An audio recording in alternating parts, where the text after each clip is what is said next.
Bonjour à toutes et bonjour à tous. Bienvenue dans votre émission spirituelle Parole et Vie tous les dimanches matins, ici même sur Radio Pays, les 101.1 MHz entre 8h et 9h en direct, je précise, chaque dimanche. Aujourd'hui, dimanche 15 février 2026, le thème que nous allons aborder aujourd'hui est un thème que l'on clarifie de thèmes sensibles, mais je dirais que c'est un thème comme tous les autres et qui touche, tous les chrétiens et toute créature, tout être humain dans ce monde, sur la terre des vivants. Nous parlons du mensonge. La première des questions que l'on va se poser, et la première des questions que l'on est obligé de se poser quand on aborde ce thème dans la préparation, c'est de savoir est-ce que le mensonge est un péché.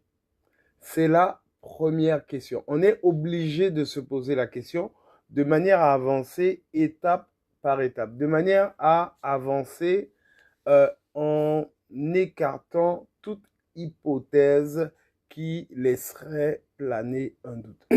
Alors, pour répondre à cette question, qui est très claire, très simple, est-ce que le mensonge est un péché? La réponse est oui. Il n'y a pas à tourner autour du pot, il n'y a pas d'ambiguïté là-dessus. Le mensonge est un péché. Et ce péché-là, les Écritures le condamnent, comme tout autre péché d'ailleurs. Dieu condamne le mensonge. Dieu n'approuve pas le mensonge. Dieu n'aime pas le mensonge. Et nous allons ouvrir le débat, ouvrir le sujet, en prenant une lecture qui se situe dans Colossiens 3 au verset 9.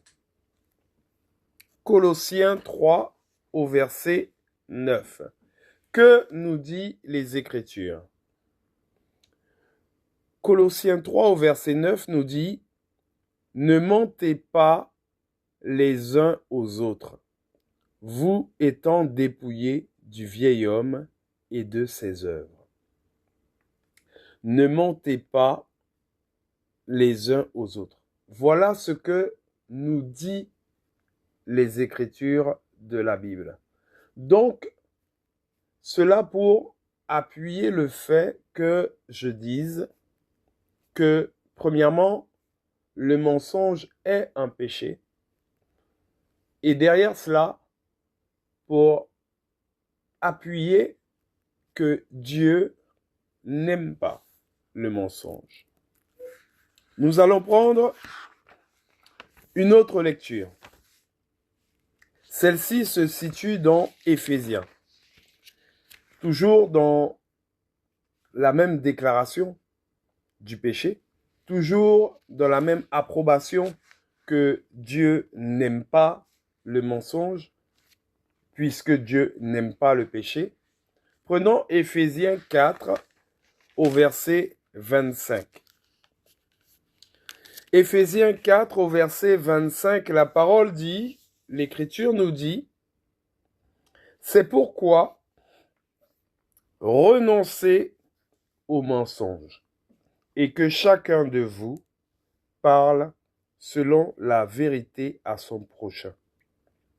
Car nous sommes membres les uns des autres. » Nous appartenons à l'Église de Dieu. Et là, je m'adresse aux chrétiens. Je m'adresse à celui qui croit en Dieu. Nous appartenons à l'Église de Dieu. Et Dieu n'aime pas le péché. Dieu n'aime pas le mensonge. Nous sommes obligés de le reconnaître. Nous sommes obligés de l'avouer, de nous l'avouer, de le déclarer. C'est ce que nous rapportent les Écritures. Le mensonge est un péché. Dieu n'aime pas le péché.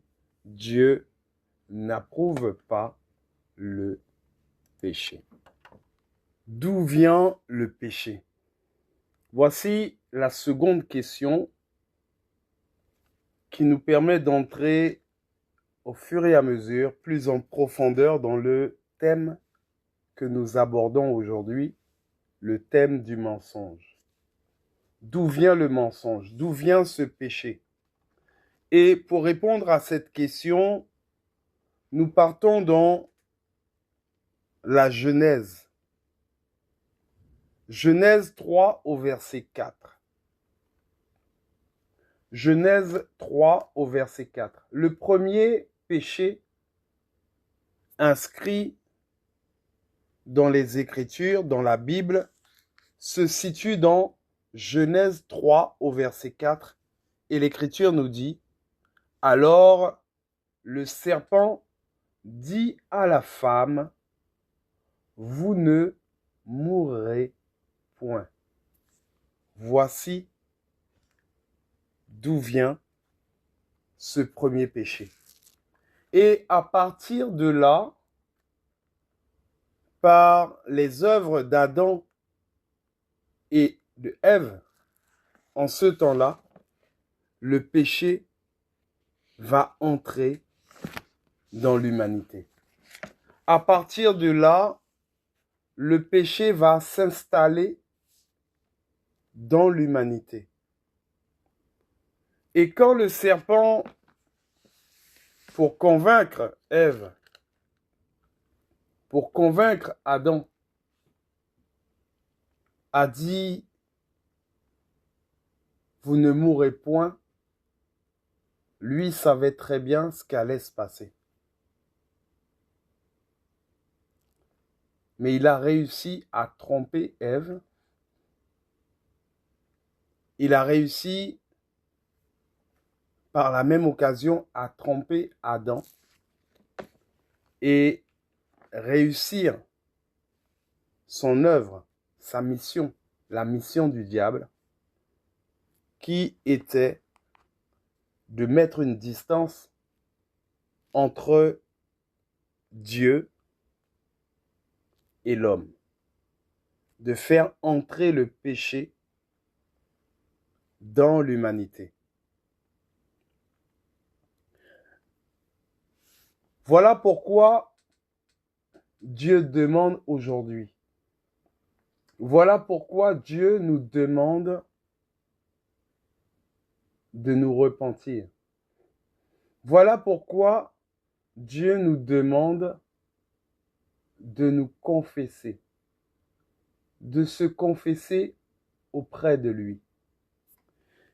Prenons en lecture 1 Jean 1 du verset 7 au verset 8. 1 Jean 1 du verset 7 au verset 8. Et la parole dit, 1 Jean 1 au verset 7, « Mais si nous marchons dans la lumière, comme il est lui-même dans la lumière, nous sommes mutuellement en communion, et le sang de Jésus, son Fils, nous purifie de tout péché. » Le verset 8 nous dit, « Si nous disons que nous n'avons pas de péché, nous nous séduisons nous-mêmes et la vérité n'est point en nous. » Dans cette lecture, quand on prend le verset 7, l'Écriture nous dit que par le sacrifice qui a été sur la croix, Dieu nous lave par le sang de l'agneau de Dieu, qui est Jésus, sacrifié sur la croix. Ce sang précieux nous lave, nous purifie de tout péché. Voilà pourquoi il est important, chrétien, d'avoir cette foi en Jésus, de croire en Jésus, de croire au sang précieux de Jésus-Christ, d'avoir cette conviction que Dieu nous aime, d'avoir cette conviction que Dieu nous pardonne chaque fois que nous venons auprès de lui, au pied du trône. Nous devons avoir cette conviction que notre cœur doit être un cœur ouvert à l'amour, un cœur ouvert à la paix,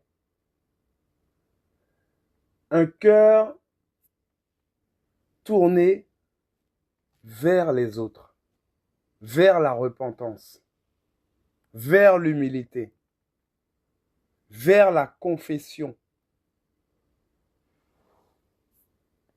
Accepter que nous sommes pécheurs et comprendre également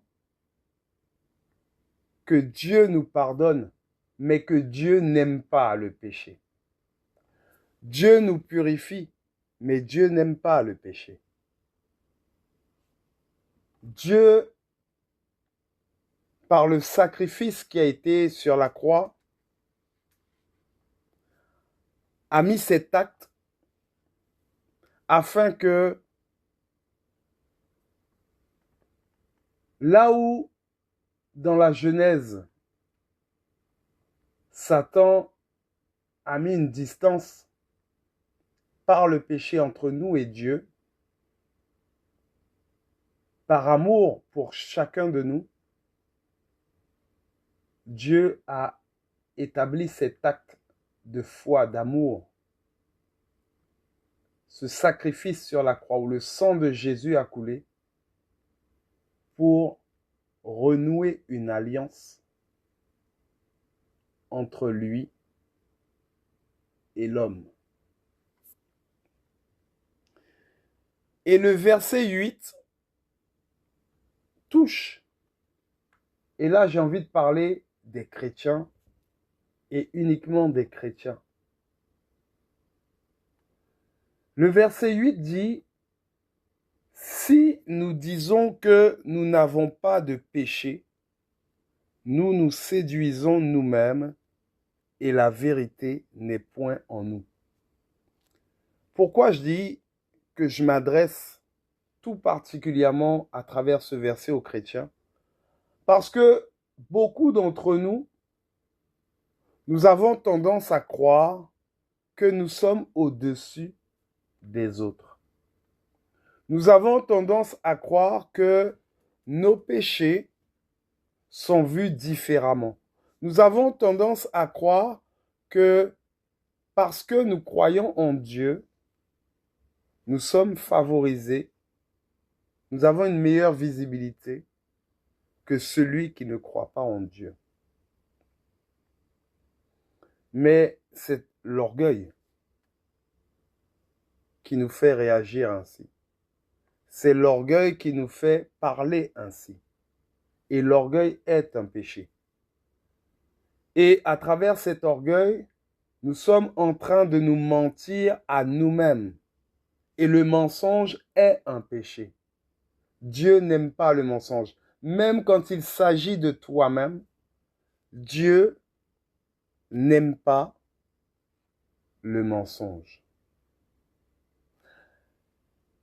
Et je le répète et je le redis, par le sacrifice sur la croix, par le sang de Jésus qui a coulé sur la croix, par cette œuvre qui a été accomplie sur la croix, Dieu a rétabli une alliance.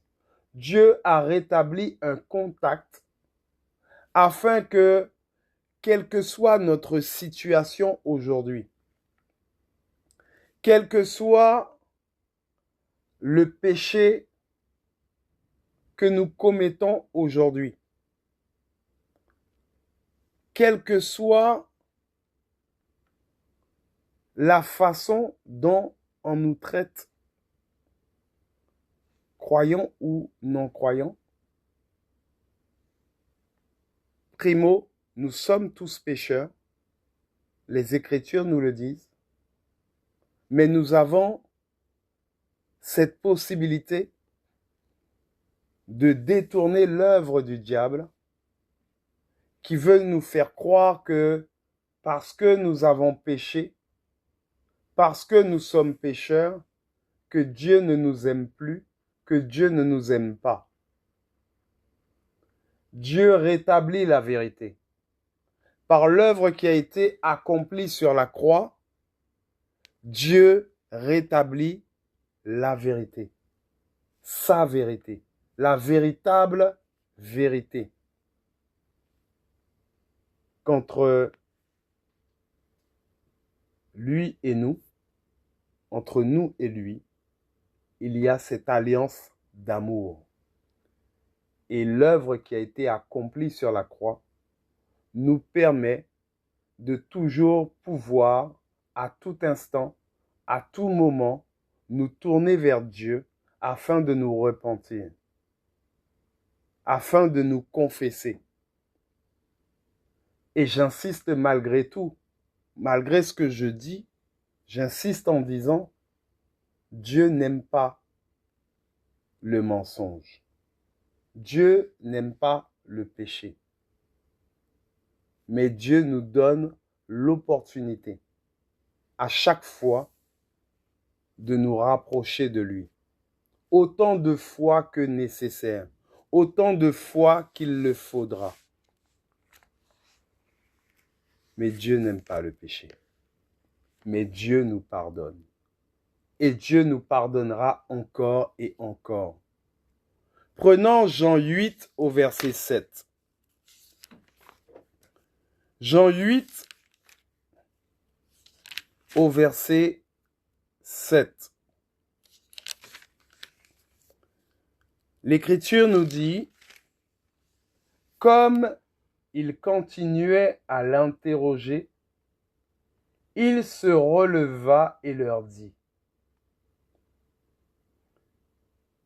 que celui de vous qui est sans péché jette le premier la pierre contre elle. Il s'agit ici de la femme adultère. Et vous connaissez cette histoire où cette femme a été emmenée devant Jésus, prise en flagrant délit d'adultère. Et elle a été emmenée par ces hommes devant Jésus. Et Jésus dit que celui de vous qui est sans péché jette le premier la pierre contre elle. Je ne vais pas développer cette histoire, mais il y a beaucoup à dire sur cette histoire. Parce que dans cet adultère, seule la femme a été emmenée devant Jésus. Pourtant, pour commettre cet acte, ils étaient deux, l'homme et la femme, pris en flagrant délit. Donc l'homme a été vu, pourtant n'a pas été emmené. Mais le sujet n'est pas là. Nous n'allons pas développer sur ce thème.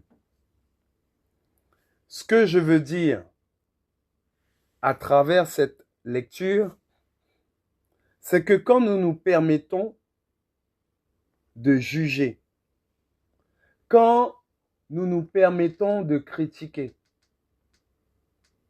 sous prétexte que nous sommes chrétiens, sous prétexte que tous les dimanches, nous allons à l'église,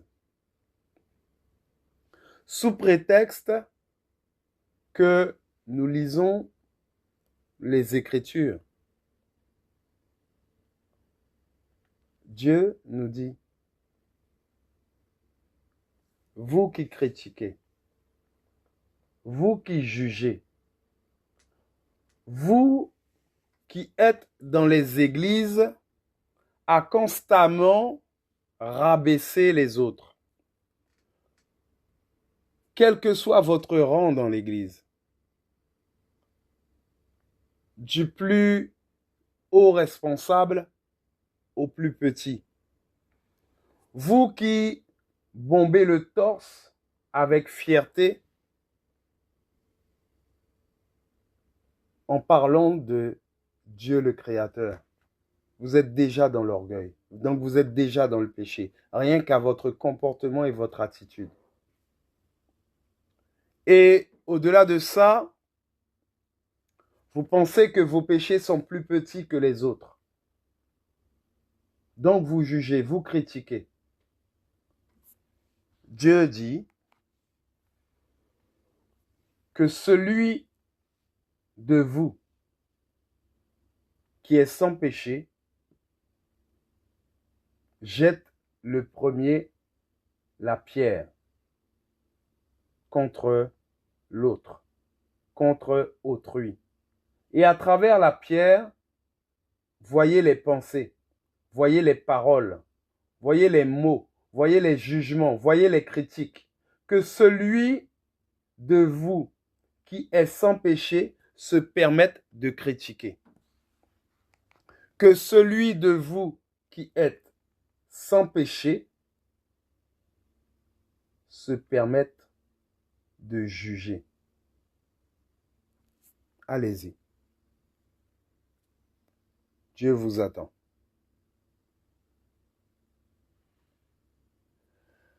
Dieu n'aime pas le péché. Mais Dieu pardonne à chacun de nous. Quelle que soit ta confession,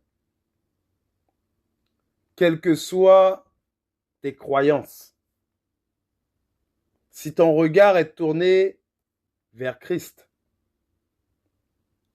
si tu lèves les yeux vers Christ,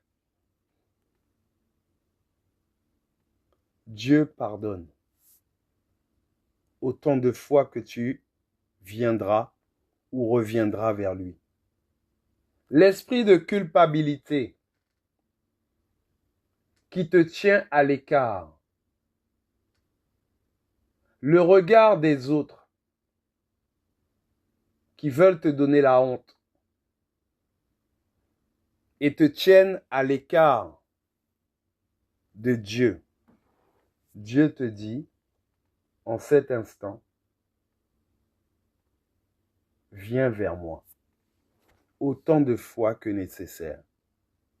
Parce qu'il te connaît, parce qu'il nous connaît, parce qu'il sait que nous sommes pécheurs, que le péché est ancré dans l'humanité. Et il te dit, je n'aime pas le péché, je n'aime pas le mensonge, mais je sais qu'il rôde avec vous, autour de vous,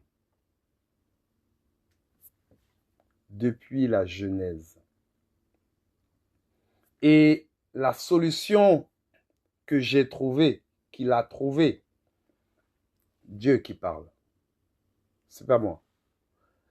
La solution a été le sacrifice. Autrefois, c'était un sacrifice avec des animaux. Mais derrière cela, il a établi le sacrifice sur la croix par le sang de Jésus-Christ de Nazareth. Un seul sacrifice éternel qui traverse le temps, qui traverse les siècles et qui nous permettent encore aujourd'hui de nous tourner vers lui parce que c'est une alliance qui est établie, une alliance d'amour entre Dieu et nous. Il nous dit à travers ce sacrifice, je vous aime. Il nous dit à travers ce sacrifice, chaque fois que vous élèverez la voix vers moi pour me demander pardon, pour vous confesser, je le ferai. je vous pardonnerai. Dieu nous accorde le pardon parce qu'il nous aime, parce qu'il ne veut pas rendre le mal pour le mal. Et quand Dieu nous pardonne, et c'est ce que je dis quand je dis Dieu n'aime pas le péché, cela ne signifie pas que nous sommes innocents de ce que nous avons fait, de ce que nous avons commis. C'est pas du tout cela. À travers le pardon, j'insiste et je le redis, à travers le pardon de Dieu, quand nous nous adressons à lui, il nous l'accorde parce qu'il ne rendra jamais le mal pour le mal. C'est un Dieu d'amour. Donc, autant de fois que nous viendrons devant lui, autant de fois il nous pardonnera. N'écoute pas les paroles de l'homme qui te disent le contraire. Mais ce pardon ne signifie pas que Dieu approuve ce que tu as fait. Ce pardon ne signifie pas que tu es innocent de ce que tu as fait. Mais ce pardon, c'est un pardon de paix, un pardon d'amour. Parce que Dieu ne rend pas le mal pour le mal. Prenons Romains 8 du verset 32 au verset 35.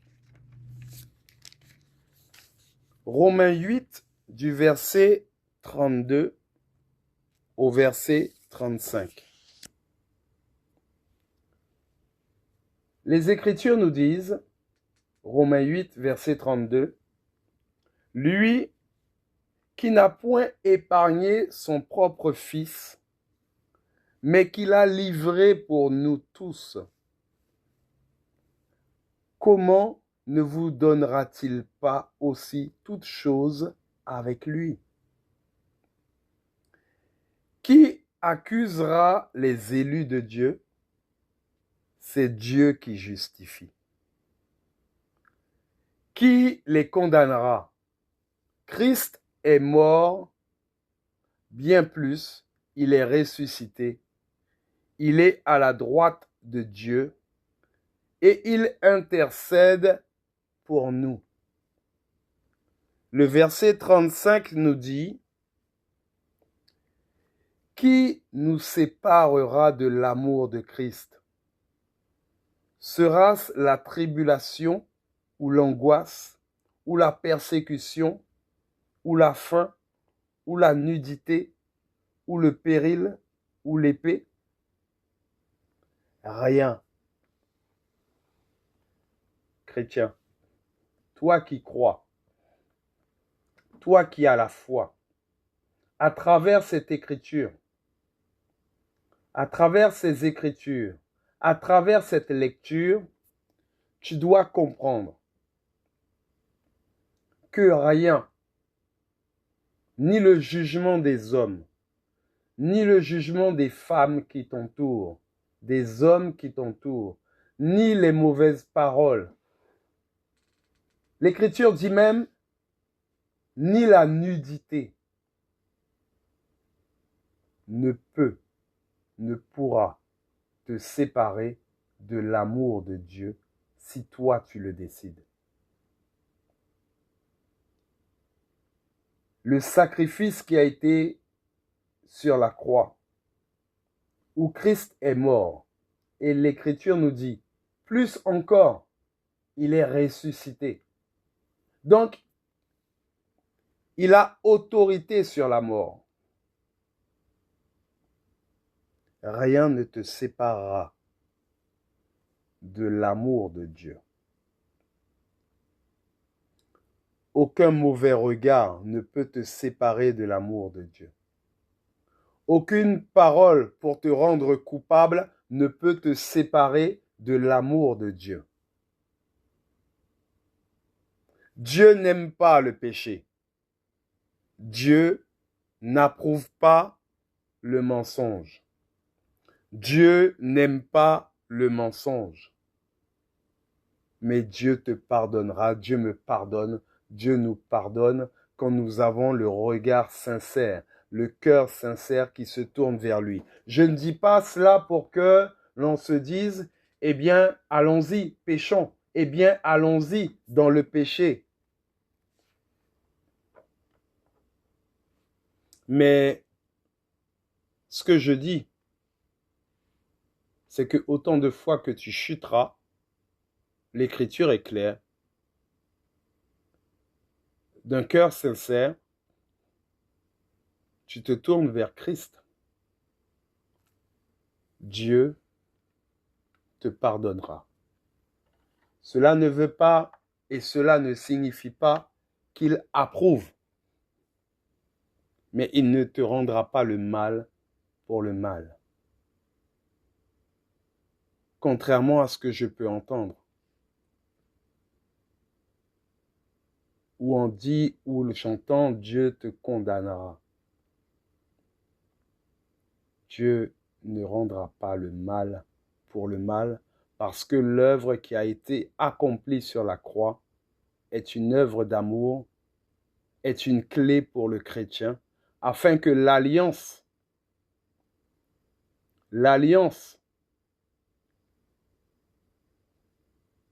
qui a été établie perdure à jamais entre l'Éternel Dieu et nous chrétiens, nous qui croyons en Jésus, nous qui parlons de Jésus, nous qui avons la foi, nous qui allons au-delà de la religion. Dieu nous aime et Dieu nous aimera éternellement. Faire le choix de marcher dans l'amour de Christ. Faire le choix de marcher dans la paix de Christ. Faire le choix de ne pas juger l'autre. Faire le choix de ne pas critiquer l'autre. Faire le choix d'enseigner avec humilité, avec sagesse, avec paix, avec amour, avec bonté, et non avec orgueil. Faire le choix de se rabaisser devant le trône de Dieu. Faire le choix de ne pas vouloir marcher dans le péché. Faire le choix de ne pas vouloir marcher dans le mensonge, mais en étant conscient que nous sommes tous pécheurs, que nous allons tous chuter, malgré notre volonté de repentance. Et ça, c'est une vérité que beaucoup ne veulent pas admettre. Et quand je dis beaucoup, je parle des chrétiens. Et à travers cette pensée, voilà pourquoi nombreux sont ceux qui se permettent de regarder de haut, en pensant qu'ils sont plus innocents qu'un autre. Mais Dieu ne fait pas de différence. Nous l'avons vu à travers les Écritures. Que celui ou celle qui est sans péché lance la première parole mauvaise, le premier regard mauvais, la première critique, le premier jugement. Vas-y. Vas-y. Dieu te regarde. Dieu t'observe.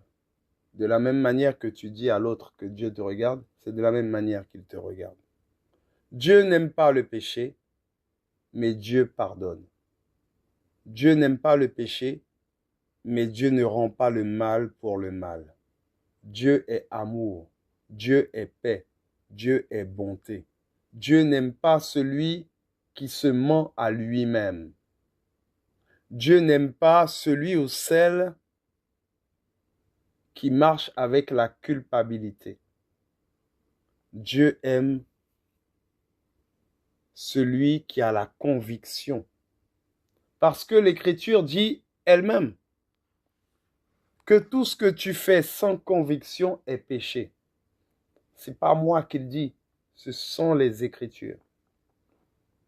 Tout ce que tu fais sans conviction est péché. Quand tu vas devant l'Éternel pour demander pardon, pour te confesser, tu dois avoir à ce moment-là la conviction que Dieu te pardonne et que Dieu t'a pardonné. Et que tu es lavé par le sang de l'agneau de Dieu, le sang de Jésus-Christ. Tu t'en fous des paroles des hommes. Tu t'en fous des regards des hommes. Tu t'en fous de ce que l'on peut dire de toi. Dieu regardera à ton cœur. Parce que nombreux sont ceux et celles qui élèvent la voix pour critiquer, pour juger, pour rabaisser. Parce qu'on sait qu'un tel a commis un péché. Parce qu'on sait qu'un tel a commis un mensonge. Et que nous sommes les plus beaux, les plus forts. Nous allons à l'église le dimanche pour prier Dieu. Mais quel est l'état de ton cœur? Quel est l'état de ton cœur quand tu entres dans l'église? Quel est l'état de ton cœur quand tu sors de l'église? Est-ce qu'il est différent de celui ou celle que tu as critiqué? C'est la question que tu dois te poser. Dieu n'aime pas le péché, mais Dieu regarde à l'œuvre que tu accomplis à travers ta foi. Dieu regarde à travers ton cœur. Et pour cela, je vais prendre deux exemples bibliques. On va parler de l'histoire de Rahab. Rahab, c'est, prenons Hébreux 11 au verset 31. Hébreux 11 au verset 31. Et nous allons le lire. Nous allons prendre deux lectures. Hébreux 11 au verset 31. La parole dit, c'est par la foi que Rahab, la prostituée, ne périt pas avec les rebelles, parce qu'elle avait reçu les espions avec bienveillance. On parle d'une prostituée. Une prostituée qu'on serait là à critiquer. Ah oui, c'est une prostituée, une femme de rue. Mais l'œuvre qu'elle a accomplie pour briser les murs de Jéricho, l'œuvre qu'elle a accomplie à travers sa foi, elle a menti. Elle a menti pour protéger les espions face aux autorités du pays, afin de les cacher. Ces espions venus d'Israël pour délivrer Jéricho. Elle a menti. Et Dieu n'aime pas le mensonge. Voilà pourquoi je disais tout à l'heure, Dieu n'aime pas le mensonge. Dieu pardonne. Mais ça ne veut pas dire qu'il te rend innocent de ton mensonge. Mais par contre, et j'insiste en caractère gras, par contre, l'œuvre qui a été accomplie, ce mensonge qui a été accompli pour l'œuvre de Dieu, Dieu l'a justifié. Prenons Jacques 2 au verset 25. Jacques 2 au verset 25. Rahab, la prostituée, ne fut-elle pas également justifiée par les œuvres lorsqu'elle reçut les messagers et qu'elle les fit partir par un autre chemin? Dieu n'a pas regardé à qui elle est, qui elle était, si c'était une prostituée. Dieu, à ce moment-là, n'a pas condamné le mensonge, mais il a regardé à son cœur. Il a regardé à l'œuvre qu'elle accomplissait, afin de la justifier et de lui donner la bénédiction. Il y a une autre histoire, l'histoire des sages-femmes égyptiennes. Et là, nous irons dans Exode. Partons dans Exode. Exode 1 du verset 15 au verset 20. Exode du verset 15 au verset 20. La parole dit: le roi d'Égypte parla aussi aux sages-femmes des Hébreux, nommées l'une Shifra et l'autre Pua. Il leur dit: quand vous accoucherez les femmes des Hébreux et que vous les verrez sur les sièges, si c'est un garçon, faites-le mourir. Et c'est une fille, laissez-la vivre. Mais les sages-femmes craignirent Dieu et ne firent point ce que leur avait dit le roi d'Égypte. Elles laissèrent vivre les enfants.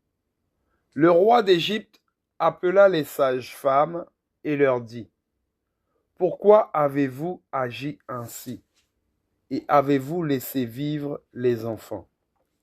Les sages-femmes répondirent à Pharaon: c'est que les femmes des Hébreux ne sont pas comme les Égyptiennes.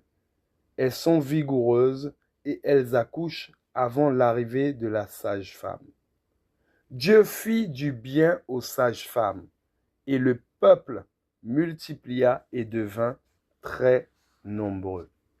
Elles ont menti. Mais à travers l'œuvre, à travers leur cœur, à travers l'analyse que Dieu a fait de ce mensonge, Dieu les a bénis. Parce que Dieu pardonne le péché. Mais Dieu juge l'œuvre que tu accomplis. Prenons l'avant-dernière lecture, dans Proverbe 12, au verset 22. Proverbe 12, au verset 22, la parole dit: les lèvres fausses sont en horreur à l'Éternel, mais ceux qui agissent avec vérité lui sont agréables. Même quand tu commets un péché, ne va pas devant le trône de Dieu avec des faussetés. Va d'un cœur sincère. Voilà, Seigneur, voilà, Père, voici ma situation. Elle se répète, mais je viens malgré tout devant toi te le dire, la déclarer une énième fois. Je viens d'un cœur sincère. C'est ça que Dieu attend. que tu oses venir proclamer de ta bouche une vérité sur ta vie. La vérité du moment, qui peut-être demain ne sera plus. Quel que soit le temps que ça prendra, mais peut-être que demain, elle ne sera plus. Mais quand tu te mens à toi-même, en pensant mentir à Dieu, tu te condamnes toi-même. Tu ne vas pas te repentir devant Dieu. Et vous avez entendu, je ne parle pas d'aller se repentir devant un homme. Je ne parle pas d'aller se repentir devant une femme.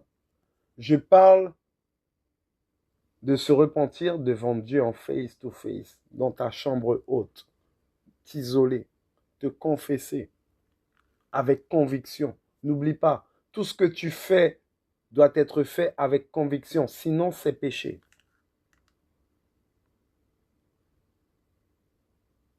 Dieu pardonne. Dieu n'approuve pas le péché, mais Dieu pardonne. Nous allons conclure. Et pour la conclusion, j'ai choisi un verset qui se situe dans 1 Jean 2, du verset 1 au verset 2. 1 Jean 2, du verset 1 au verset 2, la parole, l'Écriture dit ceci. Mes petits enfants, je vous écris ces choses afin que vous ne péchiez point. Et si quelqu'un a péché, nous avons un avocat auprès du Père, Jésus-Christ le juste. Il est lui-même une victime expiatoire pour nos péchés, non seulement pour les nôtres, mais aussi pour ceux du monde entier. Ainsi prend fin notre émission. Je vous donne rendez-vous dimanche prochain, par la grâce de Dieu, ici même sur Radio Pays, les 101.1 MHz, entre 8h et 9h en direct.